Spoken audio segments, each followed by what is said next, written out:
What is going on, guys? LSU Recruiting HQ back here. It is November 2nd, 2022, and man, it is LSU Alabama week. One of the best weeks out of the year. LSU gets this game at home. You know the atmosphere is going to be wild on Saturday. It's a night game. It's going to pour down rain, and I just can't wait. I'm excited. You're excited. That's why you're here. All right, and we're going to break it down for you guys, and we're going to tell you guys how LSU is going to get it done on Saturday, if they're going to get it done at all. That is the question. All right. But real reason here, right? You guys don't want to hear me spewing about Alabama, talking about how good they are and stuff like that. Everybody knows Alabama's favored. Heck, if you're a real fan, you probably know that Alabama got the better team. But you know what? That's why they play the game. All right?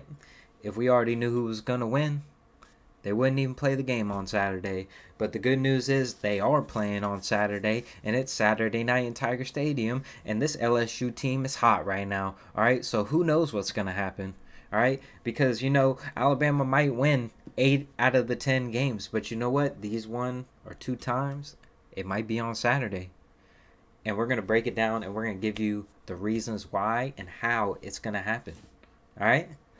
So let's start out with the quarterback matchup. Right now, probably besides Hendon Hooker, probably the 2 most exciting quarterbacks in the SEC right now have absolutely been going off the last couple weeks. Obviously, you got Heisman Trophy winner from last year, Bryce Young, on the Alabama side. Incredible football player. Really has carried this team when they have struggled. The Texas game, even the Tennessee game when they were struggling. He was always right there, ready to lead his team back. Kid's an incredible player. There's an undoubted amount of talent on that side of the ball for him, and he makes the most of it. Even when the offensive line breaks down, the kid just makes incredible plays. Can't say enough about Bryce Young. But that being said, your boy Jaden Daniels coming off a 6-tutty game, all right, against the number 7 team in the country 2 weeks ago, a bye week, fully rested. Jaden Daniels playing one of the best quarterbacks in the country right now. All right, playing like one of the best quarterbacks, not just the SEC, the country. All right, you're starting to see glimpses of what people thought could be. Right, you're starting to see the consistency that we've been craving for. The trust is starting to build. Guys, I promise you, it's only going to get better. All right. This kid keeps playing like this, you might not have to worry about all you haters out there. You might not have to worry about him coming back next year. You know why? Because he's going to be going to the NFL. Yeah, we're talking like that now. All right, you don't just do what you did against Florida and do what you did against Ole Miss and don't grab the attention of some NFL scouts saying, this kid, he can play. That speed is real. All right, and obviously the throwing stuff you've got to work on, but that's getting better too. All right, and you're starting to see when he gets that connection with his guys, what that can be for this LSU offense. Just absolutely dynamic. They ran 6 straight touchdown drives against Florida. 6 straight touchdowns. You know how hard that is against anybody, let alone an SEC opponent on the road. Scored 6 straight touchdowns. Then you go and hang 45 on Ole Miss, a top 10 Ole Miss team that hadn't been giving up many points all season. You go and drop 45 on them. Man, that's all on Jaden Daniels in this offense, getting in sync and just creating plays. Everybody knows what he can do with his legs, but it's now what he's doing with his arm too that makes him the quarterback we all expected. That brings him to that next tier is when he's throwing the ball like this, trusting his guys to go up there and make plays. Now, against Alabama, you're going to have tighter windows. They're going to have better coverage. But you're going to also have times where your guys are going to be open. You're going to have to hit these passes.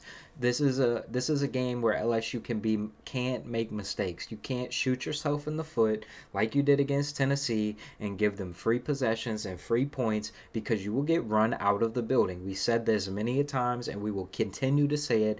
LSU has to start fast. You have to let Alabama know right out of the gate that you're here. All right, and you got a chance to win this football game, and you're not scared of that crimson and that helmet. All right, you're not scared of the name and the brand. All right, because that's how Alabama beats a lot of teams, right? They beat them before they even walk in the building. All right, because you're thinking this is Alabama. You know what? You got to go in there with that mentality that you're right. This is Alabama, but you know what? That's where we want to be. All right. And I got a feeling LSU has that mindset now, man, and they are just grinding this season out.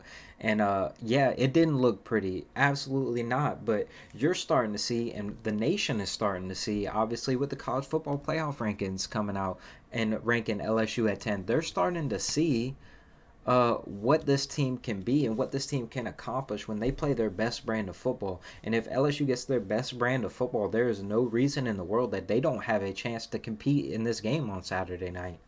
I don't care who they're playing. It doesn't matter if they're playing Alabama, Tennessee, Georgia. It doesn't matter. The best teams in the country. If LSU plays their best game, all right, they can hang with anybody in the country. The talent has never been in question.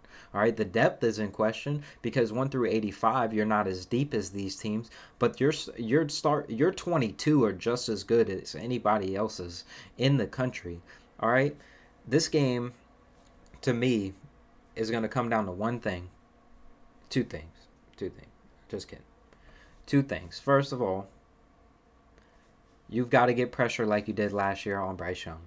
All right, you have to make him uncomfortable, and you have to get him down, right? It's one thing to get pressure on him. We've seen the Houdini acts. We got to get him on the ground and get that internal clock sped up, right? Where he's rushing throws, all right? He thinks he has less time than he does, all right? And it leads to inaccuracy, just like it did with Ole Miss and Jackson Dart. All right, granted, that is a freshman, or not a freshman, but that is a inexperienced quarterback coming in to play the SEC for the first time. That is not Bryce Young. Bryce Young is not going to be fazed by anything you throw at him, all right, unless you start putting him on the ground. All right, and that's what LSU's got to do. If Bryce Young has been hit before, all right, it's just a continuous thing, though. You have to keep getting shots on him, all right? And this is going to be a game where your DBs are going to have to prove Mekhi Gardner, Jared Bernard, Converse. All right, those guys have to step up. Jay Ward has to step up. These guys in the secondary, Greg Brooks, Joe Fouché, they got to step up and they've got to make plays this game. You cannot. These receivers from Alabama are young, but they are talented. All right, and they can create space. All right, and you know Bryce Young is going to feed him the rock. All right, you've got to be able to show the world that you can keep up with these kind of guys. All right, the talent that they have in that room. All right, and you're going to have to show that you can defend the pass because against Tennessee, you didn't do a very good job of it. Against Florida, you didn't do a very great job of it. All right, at the beginning of the Ole Miss game, you didn't do a very great job of it. All right. I think that's where the matchup is going to be, the Alabama wide receivers versus the LSU DBs. If LSU's DBs can win some of these battles, maybe even create a turnover or two, you know, that puts you in a great position with the way your offense is playing, all right, to put points on the board and stay in this ball game, because that is the key, right? Let this game start getting away from you, you know, you can see that spiraling effect and it getting out of hand, right? The only way LSU has a chance in this game, obviously, is to keep the game close, right? Make yourself sit there and look up at the scoreboard in the fourth quarter and say, hey, guys, we're in this thing. If we can just get a stop, get a score, or, you know, something goes our way, we are right back in this thing, and we have a chance to beat these guys across from us, all right? And you know, the big thing is got to be starting fast, right? You got to, if you can get a lead, right? I'm not saying please don't take the opening kickoff and please just defer to the second half from now on. All right, this defense I think is going to be able to hold you and keep you in this game points wise. Right, I don't think they're going to go out there and hang 40 on us. I don't think you're going to have to score 40. So, you know, if you can get out there and you can make this a dirty game, your kind of style of game, right, where you control the pace of the game. Jane Daniels is methodically moving this offense down the field, keeping that Alabama offense off the field. I think that gives you your best chance to win. Now, obviously, this offensive line has given up a tremendous amount of sacks this year, and you are going up against the best defensive line that you are going to see all season. All right, Will Anderson, Dallas Turner are dudes. All right, first round, top 10 pick dudes. All right, these guys are built different. Will Anderson wrecked the game last year for LSU, wrecked pretty much every game last year.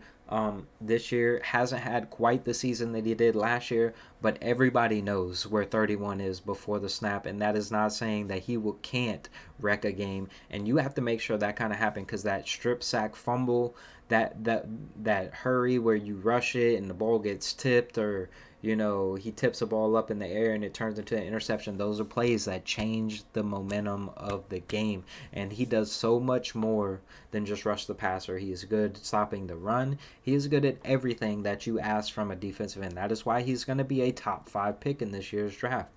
All right, so LSU, Will Campbell will have the fight of his life on Saturday night, because 66 is going up against the best defensive end in the country, and I'm looking forward to see if he can hold his own. Or if they're obviously, you're probably gonna have times where you're gonna have to use a tight end to chip, or a running back to get in there and chip on run plays. But can they get Jaden Daniels some time to throw the football? Can LSU establish a run game to neutralize that pass rush? All right, these are all things that are going to lead to success if LSU wants to have a chance to win this football game. And personally, I do think they have a chance to win this football game. I'm not just spewing that. There's plenty of years where I've come on here and I've said LSU has no chance. 2020, 2021, they had no chance of winning those football. I know the game last year was close. They had no chance of winning that football game. All right, Alabama, you ever woke Alabama up out of that nonchalant game that they played last year? All right, if you ever got it to win where they felt threatened and they turned it on, you would have got run out the gym just like you did in 2020. All right, I don't think that about this year's team. All right, I think LSU's good. I think they're good enough to keep it close. All right, give themselves a chance. And I also think Alabama is not that perennial titan that everybody walks in and they're just scared to play Alabama now. I think teams like Texas and teams like Tennessee have kind of eliminated that fear factor, that we're going to beat you before we even walk on the field mentality that they've always carried around. And especially they've always done in Baton Rouge, because you can't sit here and look me in the eye and say that Nick Saban doesn't take this game personally. He knows the history that he has at LSU. He knows LSU fans can't stand him. And you don't think every time he walks in that building he wants to beat the shit out of LSU, because he does. All right, and if you don't think that this game means more to him than any other game on that schedule, I don't care if it's Auburn, I don't care if it's Tennessee, I don't care if it's, once you start getting the playoff games, maybe. But the regular season, there's no game. When this game is in Tiger Stadium, Nick Saban is locked in. And you have seen that the last, 6 times they've been here. LSU hasn't beaten Alabama since 2010. In Tiger Stadium. That's 2012, 14, 16, 18, and 20. All those games, you got blown out except for 2 of those games. Every single one of those games, you got run out of the building. All right, and you had no chance of winning those football games. All right, the 12 game, you had a chance. You should have won. All right, 14, you weren't the better team, but you still had a chance at the end. You just weren't good enough that year, right? And the 16 game, you got shut out. All right, yeah, it was 10-0. They were playing that. I went to that game. They were playing conservative as all could be. Jalen Hurts as a freshman walking into Tiger Stadium, just trying not to mess it up. And what happened? They just didn't mess up. LSU missed a field goal or whatever happened in that game. All right, missed their opportunities. All right, and you got shut out. All right, so let's not talk like that game was really close, because yeah, it was close. It was 0-0 going in the fourth quarter. I understand all that. But that game was not close mentally. All right, you weren't there yet. 2018, you thought you were there, and you got put in your place real damn quick to let you know that you weren't there yet. All right? Obviously, LSU won in 2019, but that was in Tuscaloosa. And, man, I just want to see a great football game against 2 great teams. All right? And I want to see LSU continuing to make progress, all right, and get out of these old habits that they have been in.